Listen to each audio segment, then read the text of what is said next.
Maratona de questões para a Guarda Municipal de Fortaleza. É isso aí, véspera de prova, fim de semana gelado, friozinho, e estamos aqui com vocês para trazer essa maratona de questões, dar aquele sprint final na véspera de prova.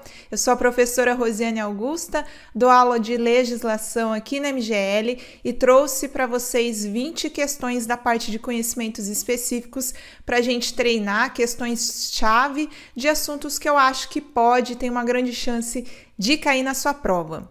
Belezinha?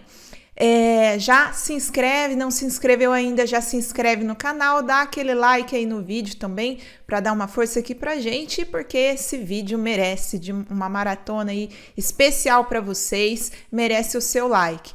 Gente, e outro recadinho aí, depois que vocês saírem da prova, quem puder, manda a prova pra gente, quem sair com o caderno de questões, manda a prova pra gente poder corrigir, já passar o gabarito para vocês, beleza? Então, vamos lá resolver as questões. Bom, esse concurso, gente, ele teve 66 mil inscritos, aí é o total.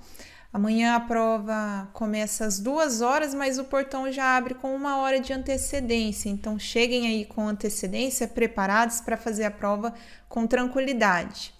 Não esqueçam de levar caneta azul ou preta, né? Nunca é demais lembrar. Então, vamos lá para as nossas questõezinhas. Aí eu distribuí de acordo com o conteúdo de conhecimentos específicos, então administrativo, constitucional, penal e processo penal e legislação extravagante, começando aí pelo direito administrativo, falando dos princípios da administração pública. Então, dentre esses princípios que estão elencados aí na questão, quais fazem parte dos princípios da administração pública? Proporcionalidade, indisponibilidade do interesse público, julgamento subjetivo, oficialidade ou verdade absoluta. Nossa alternativa correta, alternativa A. Então, lógico, né, gente? Tentem responder aí, vejam, analisem a questão para depois observar a resposta. E a A, então, a 1, a 2 e a 4 são princípios da administração pública. Então, da proporcionalidade, que fala que a administração tem que agir de modo proporcional, de modo razoável, né, nas suas escolhas, nas suas ações. O da indisponibilidade do interesse público, que a administração ela não pode dispor do interesse público, ela sempre tem que atuar objetivando, atingir o interesse público, né? Então, ele é indisponível. Depois, a 3 está errada porque fala em julgamento subjetivo, quando na verdade é julgamento objetivo. A administração ela precisa atuar com objetividade, utilizar critérios objetivos no seu julgamento, ou critérios claros, de fácil compreensão, e não que vai ficar sujeito à vontade do legislador, do julgador. Depois, o princípio da oficialidade, que fala que a administração pode agir de ofício, ou seja, sem precisar ter a manifestação de um terceiro para que ela possa atuar, ter a representação ali, a instigação de um terceiro. Não, ela pode atuar por conta própria, de ofício. E por último, a verdade absoluta não faz parte, não é um princípio da administração. Na verdade, o princípio correto é a verdade real, que é a busca da administração pública pela verdade real. Então, essa é a nossa resposta correta aí. Próxima questão trata dos poderes da administração. Então, vamos ler o conceito. De acordo com Alexandrine Paulo, o poder da administração pública em que o agente administrativo dispõe de uma razoável liberdade de atuação, podendo valorar a oportunidade e conveniência. Então, vejam, puxem aí pelas palavras-chave. Oportunidade e conveniência está relacionada com que poder? Da prática do ato quanto ao seu motivo e, sendo o caso, escolher dentro dos limites legais o seu conteúdo objetivo. É o poder hierárquico, vincular, discricionário ou disciplinar. Aí a gente está falando do poder discricionário, que é o poder que a administração tem, dentro do que a legislação permite a ela, ela tem uma margem ali de escolha, uma liberdade de escolha, visando oportunidade e conveniência, observando a oportunidade e conveniência na prática do ato. Então, não é que ela pode visar o seu interesse pessoal, não, ela tem que prezar pela oportunidade, pela conveniência na prática do ato, mas ela tem ali uma certa liberdade para poder escolher, diferente do poder vinculado. O poder vinculado, ela não tem essa margem, ela não tem essa liberdade para escolher, ela tem que ir lá e atuar estritamente como diz a lei. É o caso, por exemplo, na concessão de habilitação para dirigir. Se a pessoa preencheu todos os requisitos, fez as aulas, foi aprovado nas provas, o agente público ele só tem que conceder a habilitação, ele não tem uma margem para escolher se ele acha adequado conceder essa habilitação ou não. Certo? Então, o poder vinculado não tem margem, ele tem que agir estritamente como diz a lei, e já o poder discricionário, ele tem essa margem para escolher. Os outros poderes da administração são o poder normativo, o poder hierárquico, o poder disciplinar de polícia. Então, relembrando aí rapidamente, o normativo está relacionado com o poder de normatizar a conduta da população de maneira geral, da administração pública. O poder hierárquico está relacionado com a organização da administração pública na escalonalização, palavra difícil, escalonação de cargos dentro da administração pública.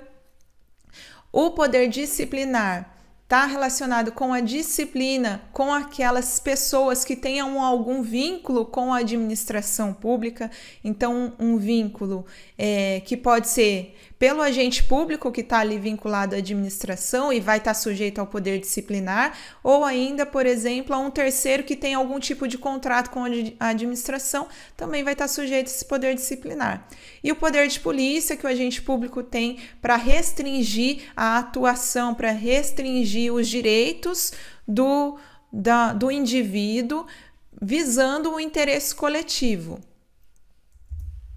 Então, nossa próxima questão agora falando dos atos administrativos, que é outro assunto também que eu tenho certeza que vai cair questões sobre esse tema.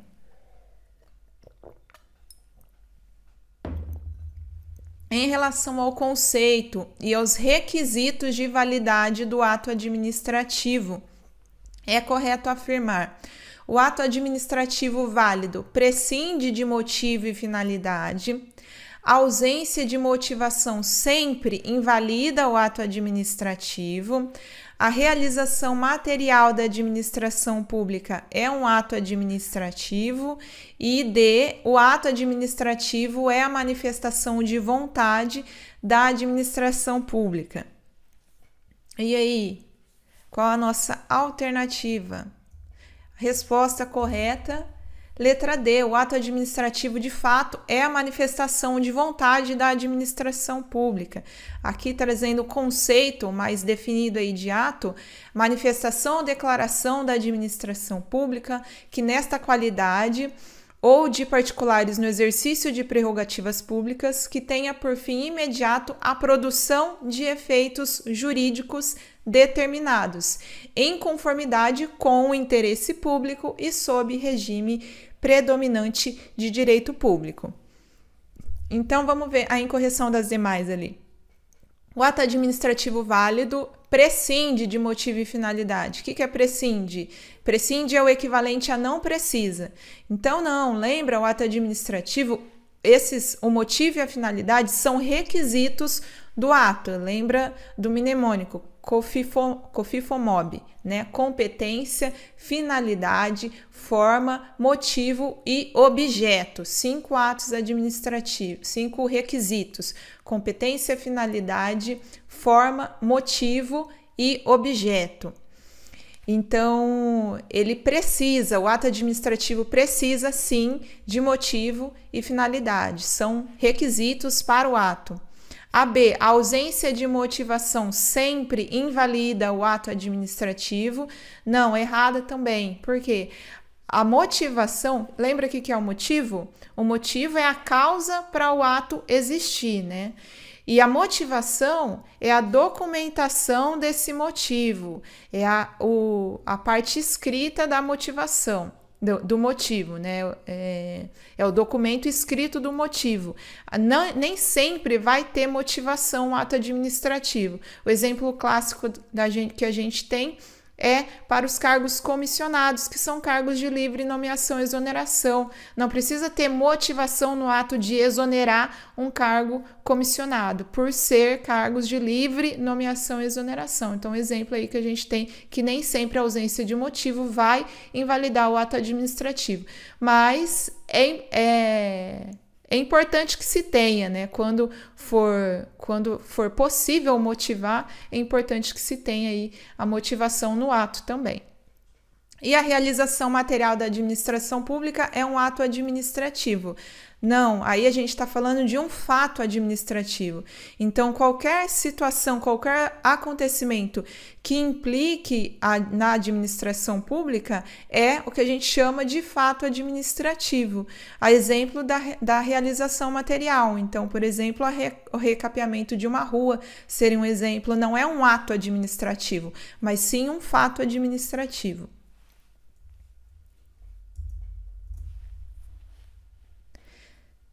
Próxima questão, ainda dentro do assunto de atos administrativos, agora falando das espécies de atos administrativos. São exemplos de atos ordinatórios, os regulamentos, os decretos, os regimentos e as resoluções. São exemplos de atos enunciativos, as certidões, a emissão de atestados e os pareceres. Os atos punitivos são aqueles que contêm uma sanção imposta pela administração, aqueles que infringem disposições legais, regulamentares e ordinatórias de bens e serviços públicos. Então, dessas alternativas aí, qual define corretamente uma espécie e exemplifica essa espécie de ato administrativo? Nossa resposta é a letra B. A 2 e a 3 trazem as definições corretas e exemplos corretos. A 2 de atos enunciativos. Então, atos enunciativos são aqueles que, como o nome mesmo sugere, enunciam, a exemplo das certidões, emissões de atestados e pareceres. Vão enunciar alguma informação, alguma coisa.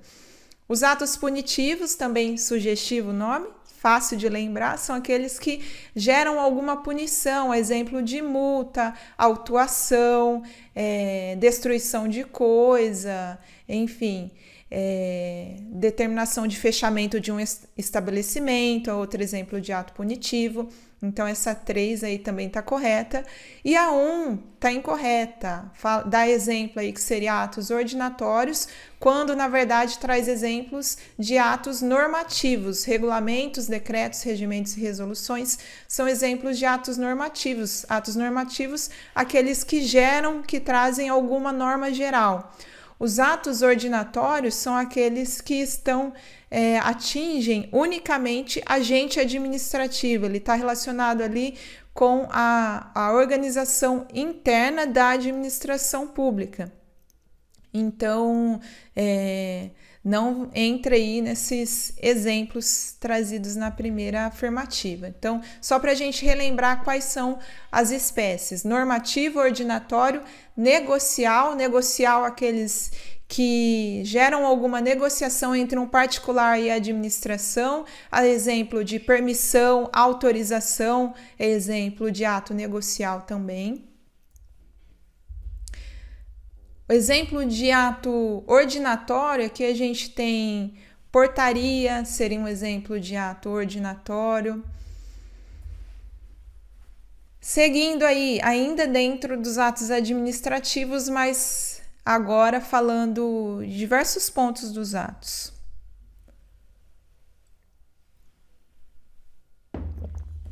Quanto aos atos administrativos, é correto afirmar que um dos atributos do ato administrativo é a imperatividade, aqui aí falando dos atributos, característica pela qual certos atos impõem-se mesmo contra a vontade de seus destinatários.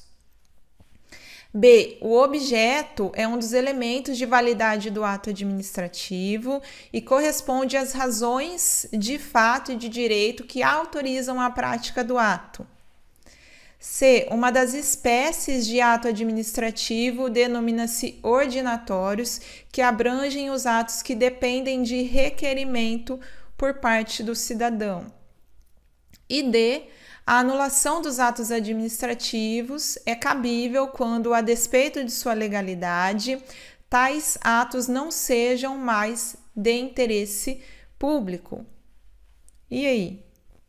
O que me dizem? Nossa resposta correta é a letra A. De fato, a imperatividade é um dos atributos do ato administrativo. Lembra do mnemônico Paiti, que é são atributos, né? Presunção de legitimidade e veracidade, o P, a autoexecutoriedade e imperatividade e T, tipicidade. Esses são os atributos do ato administrativo. Então, a imperatividade, sim, ela se caracteriza característica pela qual certos atos impõem-se mesmo contra a vontade de seus destinatários. Então, na imperatividade, o destinatário ele não precisa concordar. A administração vai agir imperativamente, independente da vontade do terceiro, do destinatário. A administração ela tem esse atributo de ser imperativa a depender da situação. A B, o objeto é um dos elementos de validade do ato e corresponde às razões de fato e de direito que autorizam a prática do ato. O objeto, de fato, é um dos elementos de validade do ato, mas o conceito dele está errado. O objeto é o conteúdo, é o efeito jurídico que a realização, que a prática do ato vai gerar. Essa definição aí das razões de fato, eu estou falando do motivo. O motivo é que as razões de fato e de direito que autorizam a prática do ato.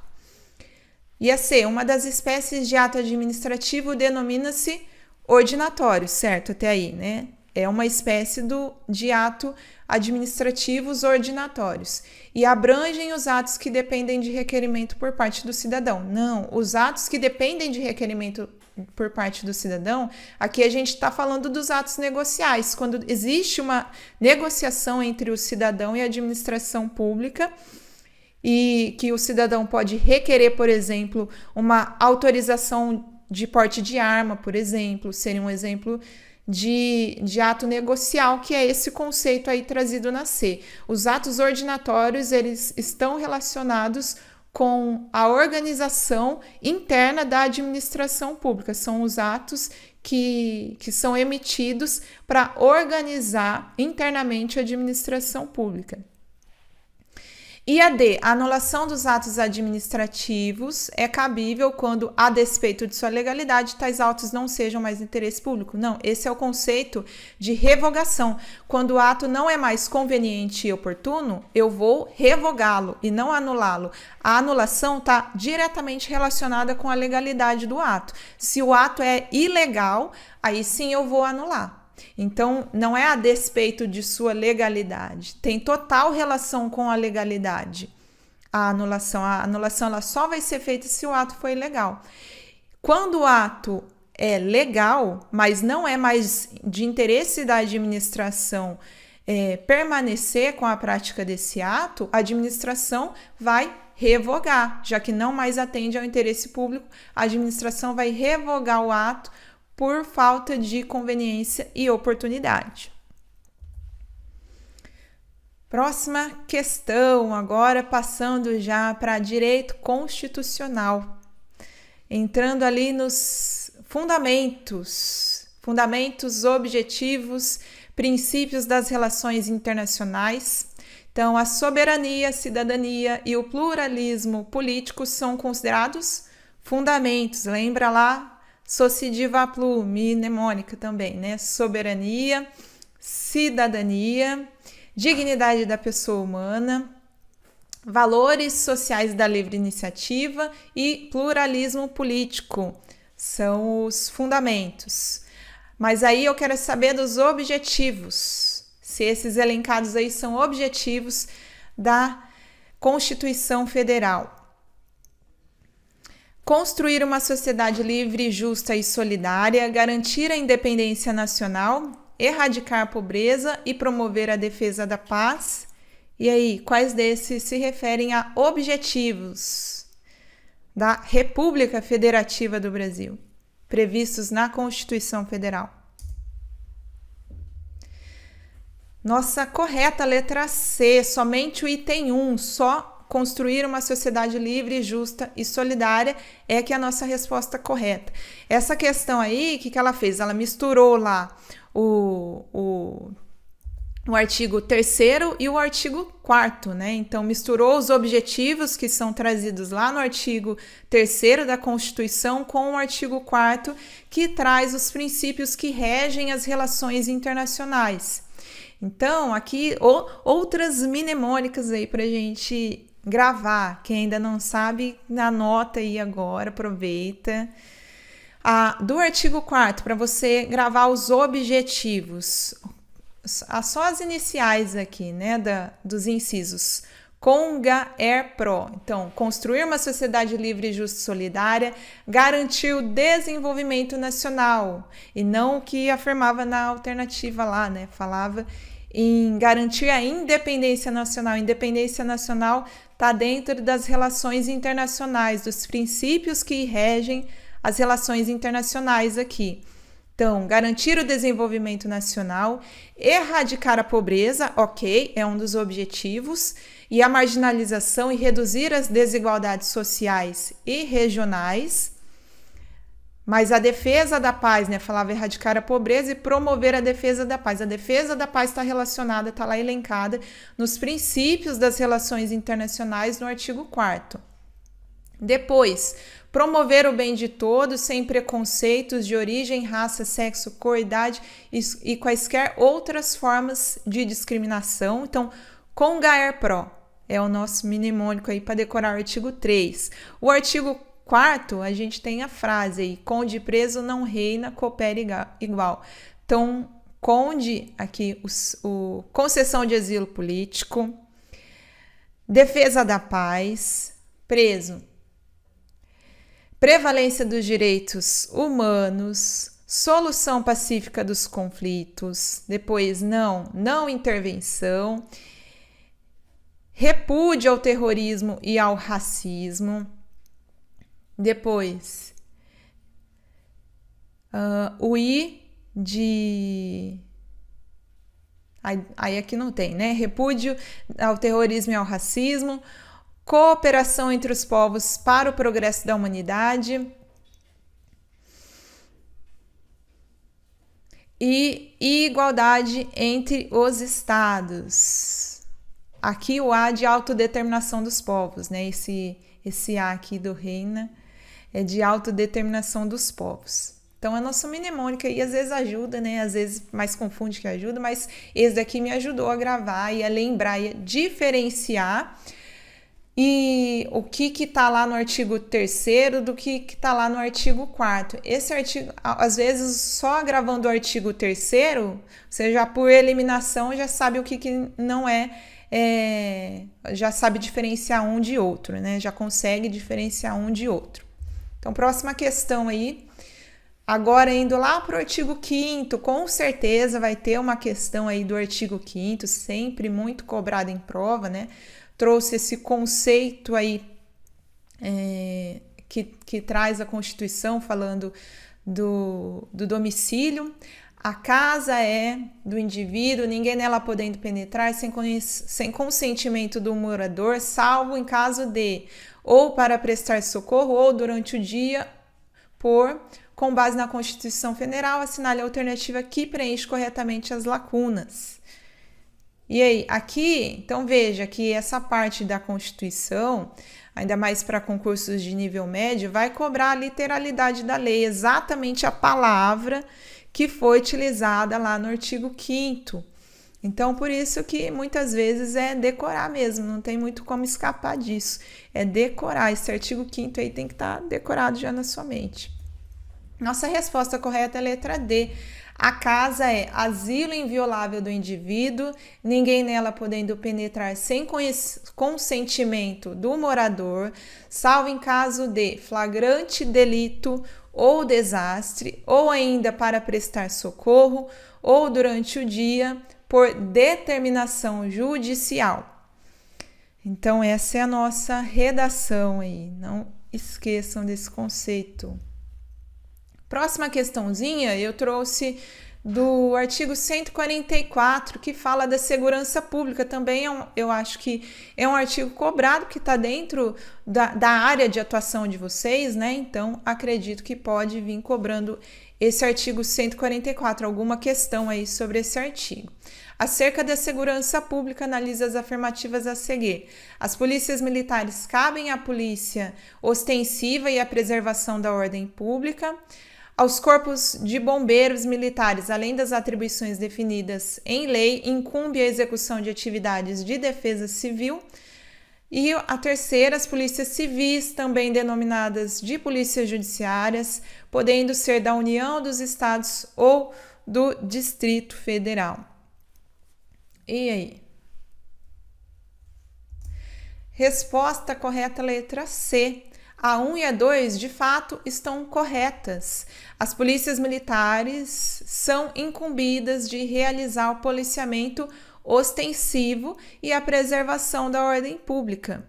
E, sim, os corpos de bombeiros militares, além das atribuições definidas em lei, incumbe a execução das atividades de defesa civil. A 3, qual que é o erro da 3 aí? A Polícia Civil, de fato, é a Polícia Judiciária, mas não no âmbito da União, né? No âmbito aí dos estados. A Polícia Civil atua no âmbito dos estados como polícia judiciária na investigação de infrações criminais. Próxima questão sobre direitos políticos. Analise as afirmativas. São inelegíveis os inalistáveis e os analfabetos. Para concorrerem a outros cargos, o presidente da República, os governadores de estado e do Distrito Federal e os prefeitos devem renunciar aos respectivos mandatos até 6 meses antes do pleito.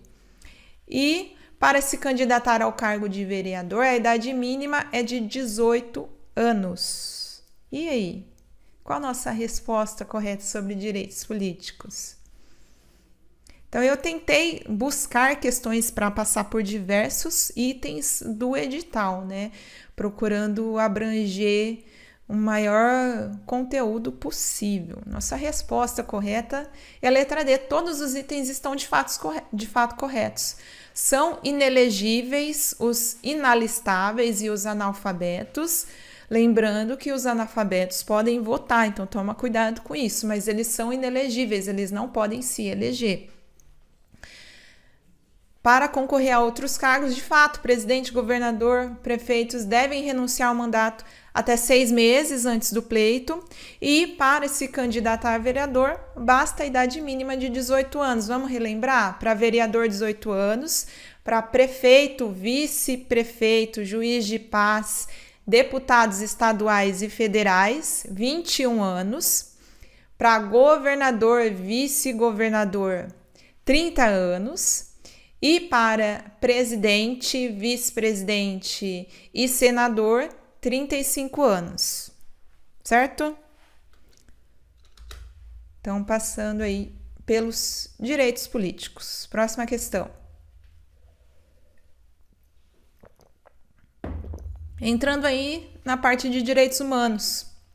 Considerando os princípios e dimensões dos direitos humanos, julgue os itens a seguir e, ao final, indique a alternativa correta.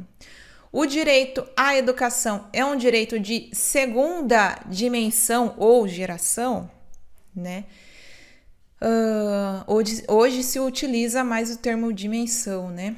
Os direitos de segunda geração ou dimensão se referem aos direitos civis e políticos, a exemplo do direito à liberdade. E 3, o direito ao meio ambiente ecologicamente equilibrado é considerado um direito de terceira geração ou dimensão. E aí? Nossa resposta correta.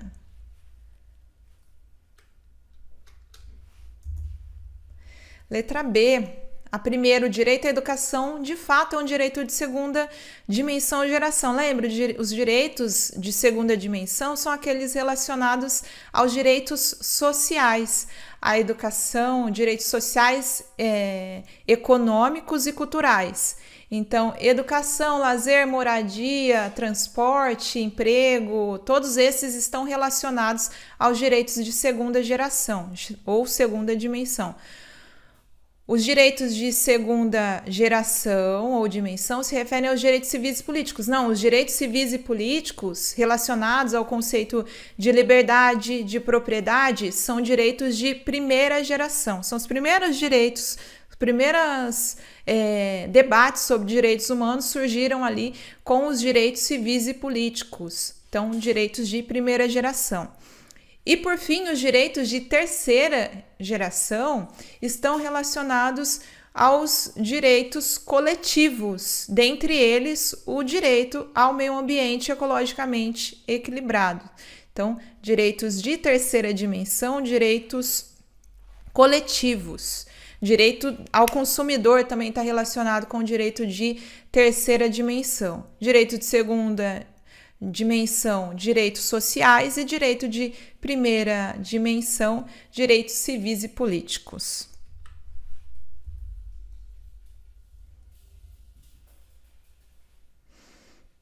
Então, aí, um indivíduo invadiu um órgão público no horário de um jogo da Copa do Mundo durante o dia, quando todos os servidores públicos tinham ido embora. E já entrando no Código Penal, já, tá, gente? Já falando de Código Penal. Para adentrar o imóvel, contou com a ajuda de outros 2 homens. Então vamos lá, vamos ler de novo. O indivíduo invadiu um órgão público no horário de um jogo da Copa do Mundo durante o dia, quando todos os servidores públicos tinham ido embora. Para adentrar o imóvel, contou com a ajuda de 2 outros homens. Após 1 hora, evadiram-se do local,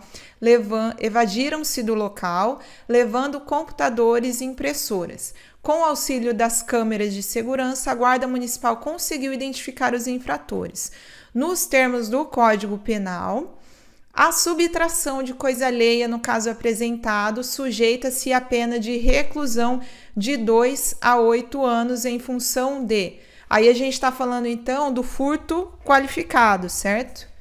Então, qual situação aí? Por que caracterizou furto qualificado nesse caso? O que levou, qual a característica aí que levou a se enquadrar no furto qualificado?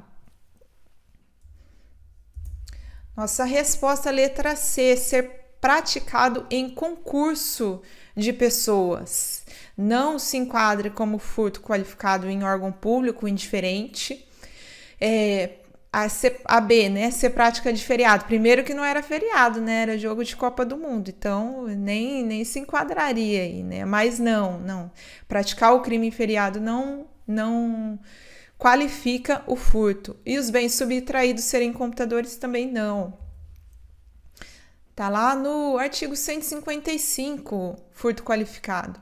Então, a pena é de reclusão de 2 a 8 anos e multa se o crime é cometido com destruição ou rompimento de obstáculo à subtração da coisa, com abuso de confiança ou mediante fraude, escalada ou destreza, com emprego de chave falsa ou ainda mediante concurso de 2 ou mais pessoas, como foi o caso em tela que a gente viu aí. Próxima questão.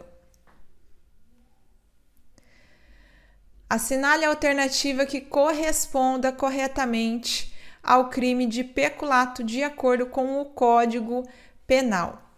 É crime de peculato apropriar-se de dinheiro ou qualquer utilidade que no exercício do cargo recebeu por erro de outrem.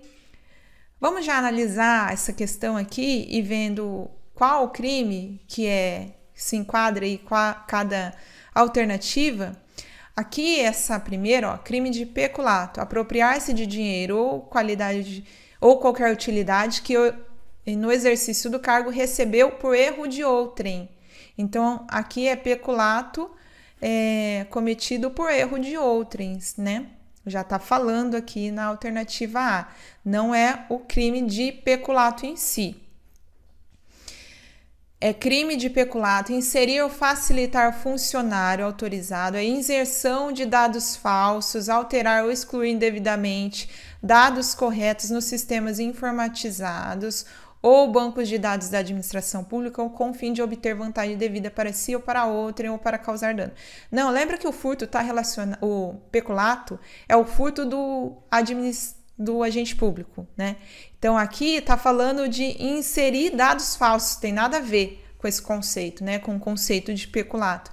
Aqui a gente está falando do crime de inserção de dados falsos em sistema de informação.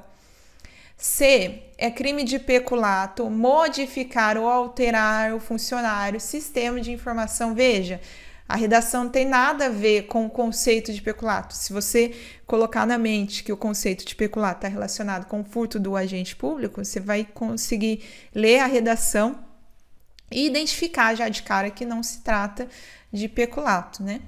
Então, é crime de peculato, modificar ou alterar o funcionário, sistema de informações ou programa de informação sem autorização ou solicitação de autoridade competente. Não. E D é crime de peculato, apropriar-se, então, por fim, a D, né? Finalmente.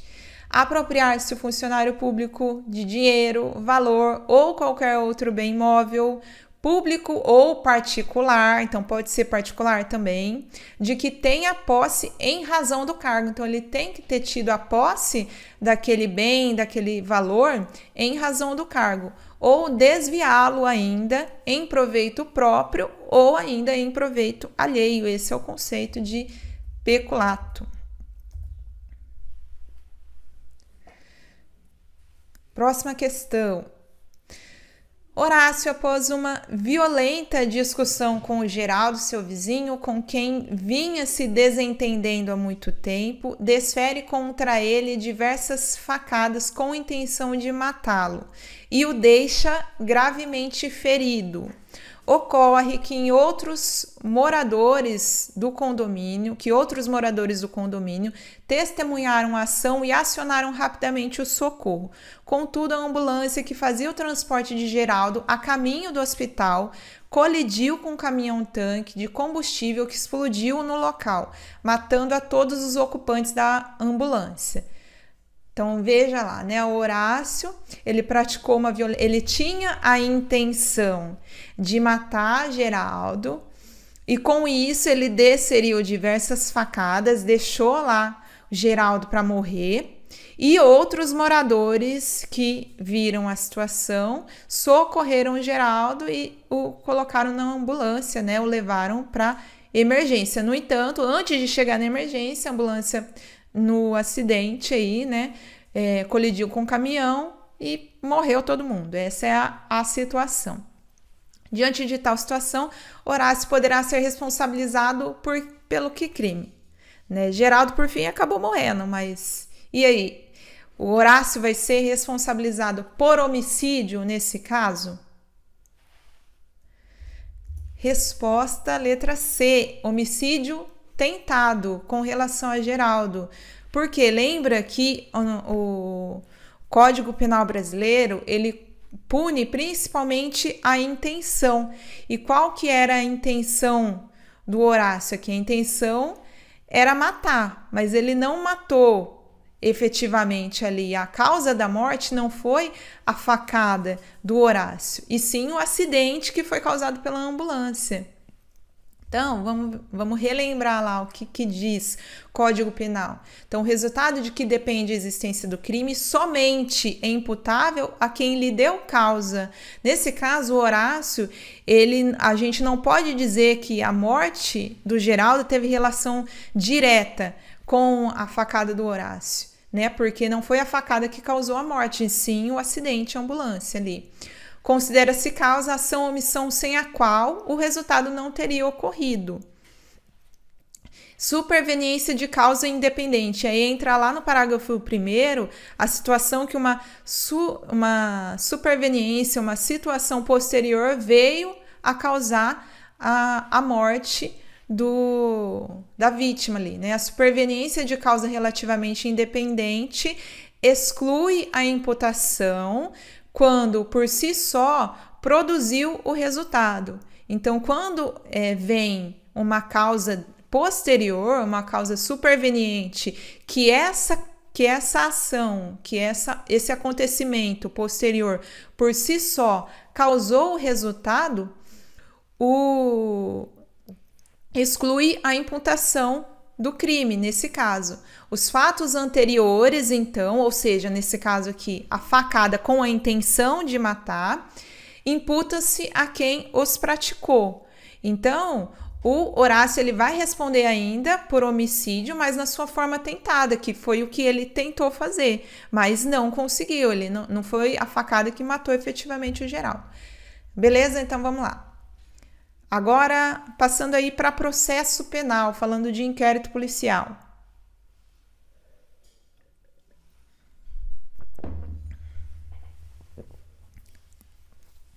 No que tange ao inquérito policial, assinale a alternativa correta. O inquérito policial nos crimes em que a ação pública incondicionada preceda de representação terá prazo de 6 meses para sua conclusão.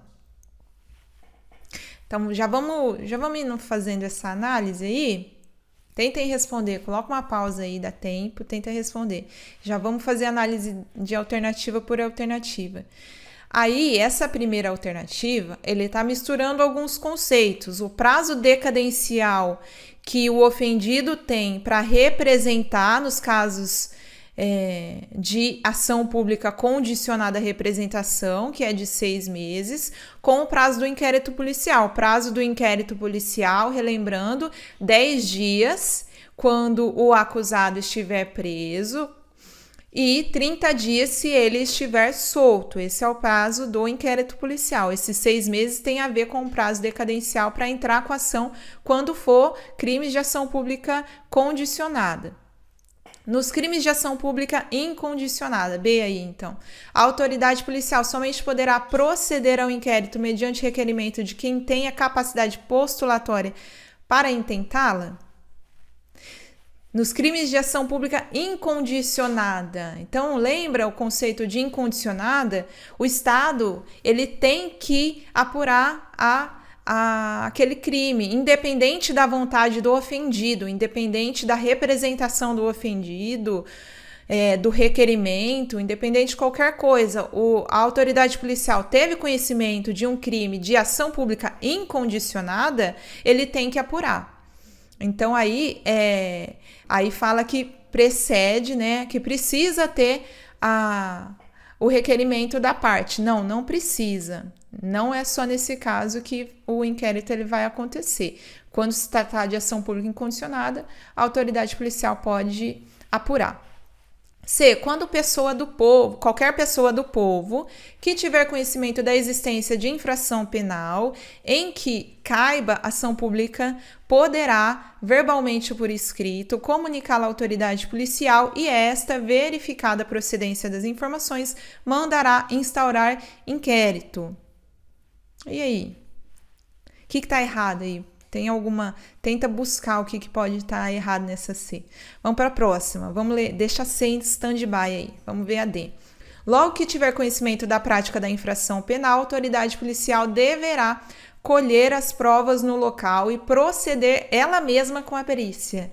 Então, para que precisa ter perito? Se a própria autoridade policial vai proceder com a perícia, não é mesmo? Então, não. Essa D aí a gente já consegue por raciocínio lógico, identificar que ela está errada. Nossa resposta correta é de fato a C. Qualquer pessoa do povo que tiver conhecimento da existência da infração, em que caiba ação pública, aqui lembrando que a gente está falando de ação pública, não ação privada, poderá, verbalmente ou por escrito, comunicar à autoridade policial e esta, verificada a procedência, e aí lembra que é uma possibilidade, né? Não é um dever. Então, qualquer pessoa pode comunicar a existência de um crime quando tem conhecimento e a autoridade policial vai fazer a verificação, vai proceder à verificação, mandando instaurar inquéritos se proceder às informações.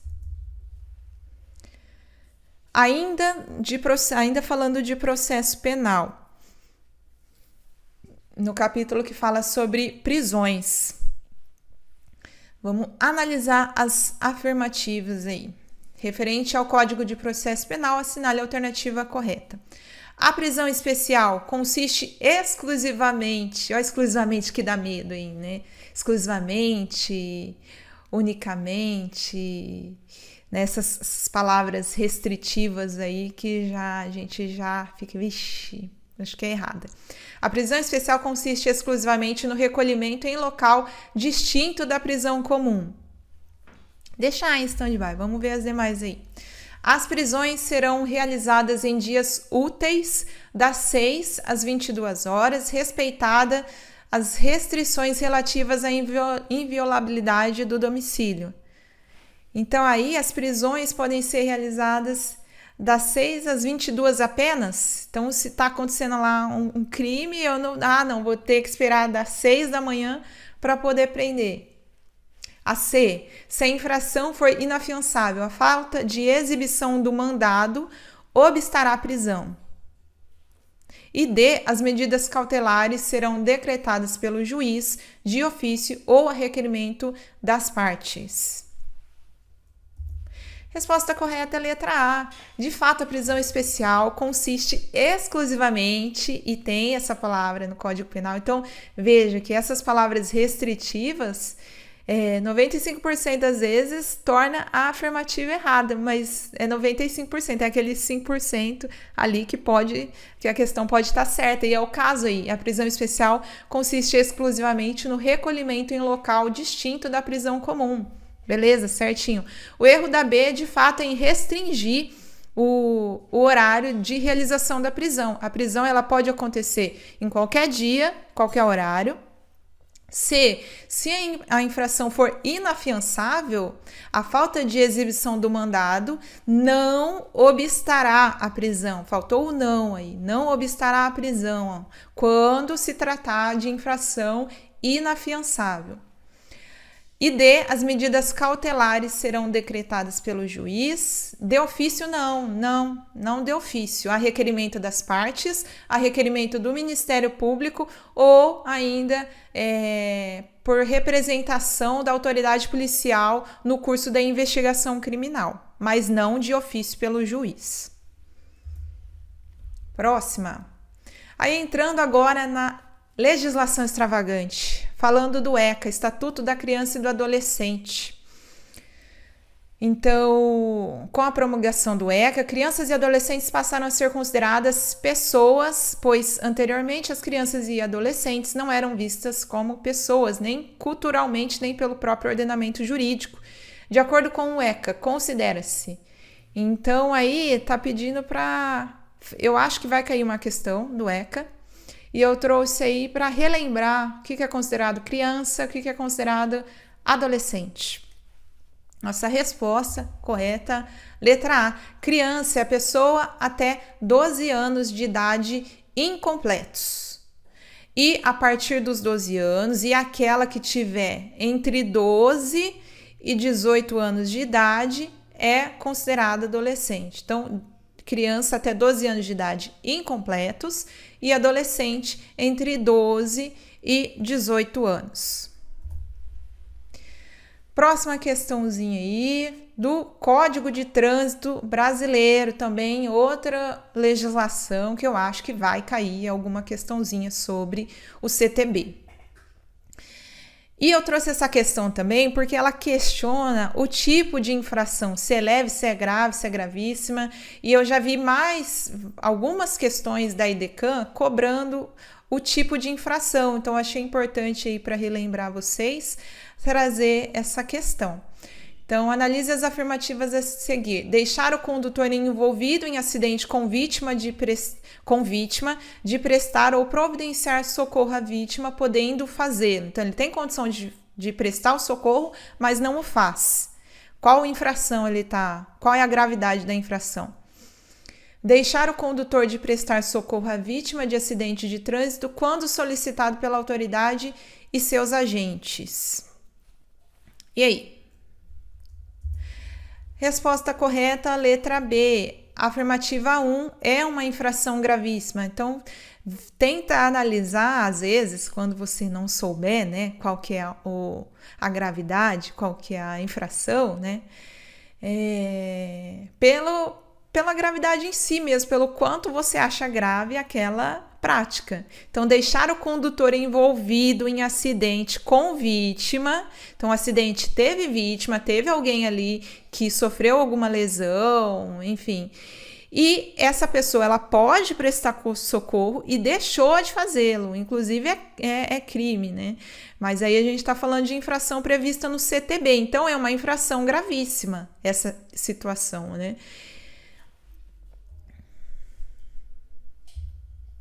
Então, gente, aí dá uma olhada nas infrações, na gravidade das infrações, que pode ser uma questão aí de prova também. Próxima questão. Analise as afirmativas abaixo sobre a Lei Maria da Penha. A violência doméstica e familiar contra a mulher constitui uma das formas de violação dos direitos humanos. Entende-se por violência moral contra a mulher toda e qualquer conduta que lhe impute condição de inferioridade em relação ao homem. Para receber a proteção prevista na Lei Maria da Penha, a violência sexual contra a mulher tem que se enquadrar no crime de estupro ou atentado violento ao pudor. Outra situação aí que eu atento vocês vão por eliminações, por aquilo que você já tem certeza que não é, por exemplo, a 3, para receber a proteção prevista na Lei Maria da Penha, a violência sexual contra a mulher tem que se enquadrar nos crimes de estupro e atentado ao pudor. Veja se não soa errado, né? Só nessa situação é que a pessoa vai receber a proteção da Maria da Penha. Então, você já consegue identificar pelo menos que a 3 está errada. Então, você já conseguiria eliminar aí a C, né, que fala que a 3 está correta, e a D, que fala que todas as afirmativas estão corretas. Aí ficaria aí entre duas. Nossa resposta correta é a letra A. Só a afirmativa 1 está correta. A violência doméstica e familiar contra a mulher constitui, sim, uma das formas de violência dos direitos humanos. Então, essa também era uma que você já conseguia identificar que sim, está certa, né? Violência contra a mulher é uma violência, é uma violação dos direitos humanos.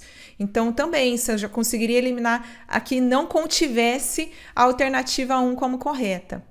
A 2 fala da violência moral. A violência moral ela está relacionada com a prática de calúnia, difamação e injúria. Então lembra, falou de violência moral, você automaticamente tem que vir na sua mente os conceitos de calúnia, difamação e injúria. Violência moral está relacionada com a prática desses crimes. Essa violência que fala que a condição, que a prática que impute condição de inferioridade com relação ao homem, a gente está falando da violência psicológica, que é outra forma de violência prevista na Lei Maria da Penha, mas não é a violência moral. A violência moral está relacionada com os conceitos de calúnia, difamação e injúria. Não esqueçam disso, que aí vocês não erram mais. A violência patrimonial não está aí, mas relembrando, é aquela que envolve financeiro, né? Dinheiro. E violência sexual, que envolve os crimes de violência sexual. E a violência física também, né? Claro. com certeza, acho pouquíssimo provável não cair uma questão do Estatuto Geral das Guardas Municipais. Então, trouxe aí uma questãozinha para vocês também. O Estatuto Geral das Guardas Municipais, vamos ler lá as afirmativas e analisar qual está correta. O Estatuto Geral das Guardas Municipais, por ser lei federal, tem caráter subsidiário, pois compete aos municípios estabelecer as normas gerais para as guardas municipais. O uso progressivo da força e o patrulhamento preventivo são considerados, dentre outros, princípios mínimos de atuação das guardas municipais. E na atuação das guardas municipais deve-se buscar a preservação da vida, a redução do sofrimento e a diminuição das perdas. E aí? Nossa resposta correta, a letra C. As afirmativas 2 e 3 estão certas, estão corretas.